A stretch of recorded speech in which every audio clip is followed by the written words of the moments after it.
ગુજરાતના મુખ્યમંત્રી ભૂપેન્દ્ર પટેલે આગામી ચૂંટણીના પ્રચાર માટે કચ્છ જિલ્લાના ભુજ અને દયાપર વિસ્તારમાં ઝંઝાવતી પ્રવાસ કર્યો હતો।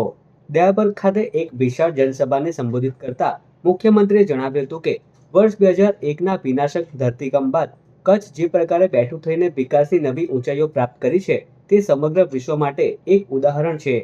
મુખ્યમંત્રીએ પોતાના સંબોધનમાં કચ્છની જીવાદોરી સમાન નર્મદા યોજનાનો ઉલ્લેખ કર્યો હતો।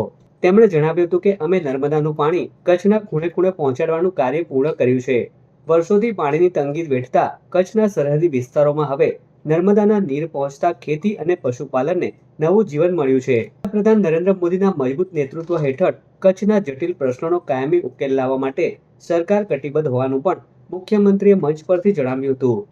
ભારતીય જનતા પાર્ટીમાં મોદી સાહેબના કામ અને ભૂપેન્દ્રભાઈની સરકારના કામ જોઈ અને અમારા સાથે જોડાણા છે અને ઉમેદવાર જે ઊભા રાખ્યા છે એ બધાએ ગોતી કામ કરી શકે, સમાજને વિસ્તારને પસંદ હોય એવી વ્યક્તિને ટિકિટ આપી છે। વાત રહી લઘુમતીને, તો ભાજપને વિરોધ કે આમ છે તેમ છે, બિલકુલ નહીં। 7 ટિકિટ લઘુમતીને પણ આપી છે આ વિસ્તારમાં, એટલે કોઈ નથી નારાજ નથી।